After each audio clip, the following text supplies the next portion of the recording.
गंगाराम अंबेडकर जी मेरे साथ जुड़े हुए हैं। गंगाराम जी, समाजवादी पार्टी का कहना है कि लोगों के घर घर हम दिया जलवाएंगे, दलित दिवाली मनाएंगे, इससे दलितों का उत्थान होगा। आपको भी लगता है ऐसा होना चाहिए?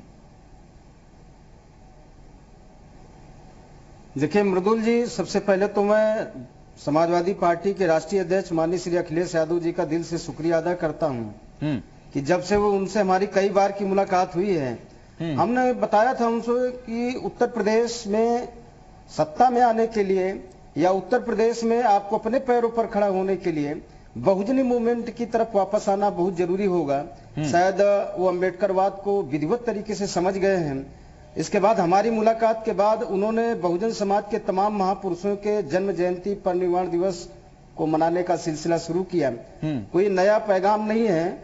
माननीय श्री अखिलेश यादव जी के नेतृत्व में बाबा साहब अम्बेडकर के परिनिर्वाण दिवस को समाजवादी पार्टी ने पूरे उत्तर प्रदेश में वो तो हम बता भी रहे हैं सर। परिनिर्वाण दिवस को मनाया। गाडगे महाराज जी के परिनिर्वाण दिवस जी को मनाया। हाँ। महाराजा बिजली पासी के जन्म जयंती समारोह को भी आयोजित किए गए। हमारे तमाम मेरा सवाल गंगाराम जी कुछ और था। देने का जो सिलसिला आप मुझे आयोजन बता रहे हैं, वो तो मैं दर्शकों को बता रहा हूं, ग्राफिक्स बनवाए हैं मैंने, हमारी टीम ने मेहनत की है। मेरा सवाल ये कि इससे उत्थान कितना होगा? देखिए, ऐसा है कि मुझे ऐसा लगता है कि जो अनुसूचित जाति के लोग जो बाबा साहब अम्बेडकर की दिए हुए रिजर्वेशन के कारण प्रधान, जिला पंचायत, ब्लॉक प्रमुख, जिला पंचायत अध्यक्ष, विधायक और सांसद बन रहे हैं, तो वो शायद डॉक्टर अम्बेडकर को भूलते जा रहे हैं, वो गांधीवादी विचारधारा की तरफ मूव कर रहे हैं।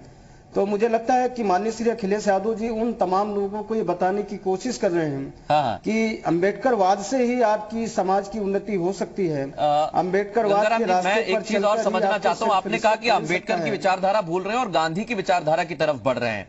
क्या आप दोनों की विचारधारा में अंतर कर रहे हैं? यहां पर देखिए, देश में दो तरह की विचारधारा है मृदुल जी। एक विचारधारा है इस देश के शोषितों, वंचितों, पीड़ितों, सताए, पछाड़े, जिनका आत्मसम्मान छीना गया है, उनको अपने पैरों पर जो खड़ा करने की विचारधारा है, उसका नाम है अम्बेडकरवाद। दूसरी विचारधारा जो अच्छे खासे कपड़े पहने और जो अच्छे रोजगार जिनको छीनने की कोशिश की जाए, उस विचारधारा का नाम है गांधीवाद। और देश में गांधीवाद और अम्बेडकरवाद की नई परिभाषा बताई है। अभी ये तो आपने हमें नई परिभाषा बताई, लेकिन जब देश आजाद हुआ, जब तो दोनों ही विचारधाराएं चल रही थी, जब तो ऐसे बटे हुए नहीं थे ना लोग कि अंबेडकर के पीछे 50 आदमी खड़े या महात्मा गांधी के पीछे 50 खड़े, सभी एक साथ खड़े हुए थे। अगर ऐसा होता तो बाबा साहब अम्बेडकर के पीए को खड़ा कर, मिस्टर काजोलकर को खड़ा करके गांधी जी बाबा साहब अम्बेडकर को पश्चिम मुंबई से चुनाव नहीं हरा देते। एक सवाल और आपसे करना चाहूंगा। अगर ऐसा होता तो बंगाल की, देखिए बड़ा अहम सवाल है सर, आपने इतिहास का जिक्र किया है, इसलिए मैं इतिहास पे आ रहा हूं, फिर उमाशंकर जी और मनीष जी आपके पास आ रहा हूं, क्योंकि बाबा साहेब अम्बेडकर ने सावरकर को लेकर क्या कहा था, ये इतिहास के पन्नों में कई किताबों में बात दर्ज है। तो अब आप यहां पर अम्बेडकर की विचारधारा का समर्थन करेंगे या गांधी की विचारधारा का समर्थन करेंगे? देखिए, बाबा साहब अम्बेडकर इस देश के शोषित, वंचित, पीड़ित, सताए, पछाड़े लोगों के जो चेहरों पर जो मुस्कान है। सवाल बड़ा सीधा है, आप गांधी की विचारधारा का समर्थन करेंगे यहाँ पर या फिर डॉक्टर अम्बेडकर की विचारधारा का समर्थन करेंगे? उत्तर प्रदेश में श्री अखिलेश यादव जी को,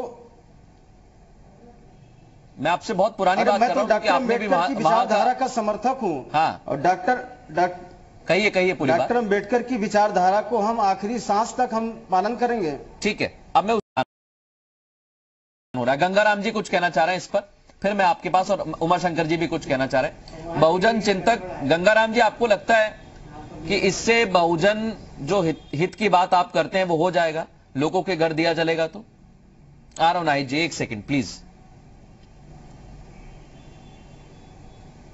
देखिए मृदुल जी, जब हजारों साल से हम इनकी संस्कृति को कंधे पे टांगे घूम रहे हैं, तो परम पूज्य बाबा साहब अम्बेडकर किसकी संस्कृति को ये आप बताते हुए चलिए मुझे। माननीय श्री अखिलेश यादव जी ने अगर देश से आह्वान किया, यहाँ पर उदाहरण किसका? जब बाबा साहब अम्बेडकर की जन्म जयंती के अवसर पर। हाँ, कहिए।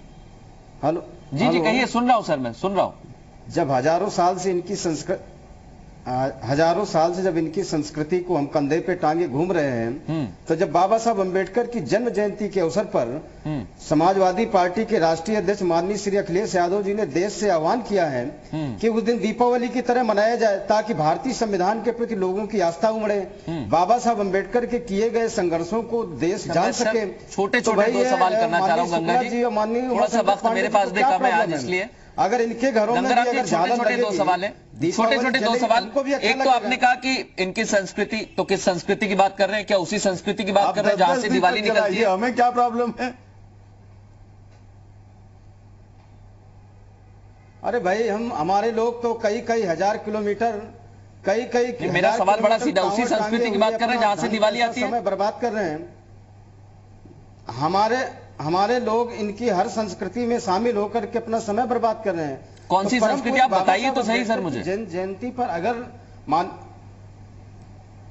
बाबा साहब अम्बेडकर की अगर जयंती पर 130वीं जयंती पर माननीय राष्ट्रीय अध्यक्ष श्री अखिलेश यादव जी ने देश से आह्वान अगर किया है, तो क्या दिक्कत होनी चाहिए? अगर माननीय शुक्ला जी के घर में या माननीय उमाशंकर पांडे जी के घर में अगर दीपक जलते नजर आएंगे, हमको भी अच्छा लगेगा। ठीक है, मैं उम्मीद करता हूं सर को गांधी जी की जयंती पर उम्मीद करता हूं कि दलितों का उत्थान हो, तो कम से कम बाबा साहब अम्बेडकर दलितों का उत्थान हो, लेकिन जो नीतियां बनाई गई है, जो काम किए जाए, उससे उत्थान हो। उमाशंकर जी माफी चाहूंगा, और राहिदारी खान जी आपसे भी, क्योंकि आज थोड़ा सा वक्त कम पड़ गया, इसलिए आप सभी का बहुत शुक्रिया। उमाशंकर जी माफी चाहूंगा, आपके पास भी नहीं आ पाया मैं, थोड़ी सी समय की कमी थी, लेकिन जो बातें यहां पर कही गई उससे यही लग रहा है कि कोई भी दल हो वो सियासत चमकाने में पीछे नहीं रहता है। जब उत्थान की बात आती है तो सिर्फ बात ही आती है, उत्थान को लेकर हमें कैमरा लेकर ढूंढना पड़ता है, लेकिन वो कम ही दिखाई देता है। एक छोटा सा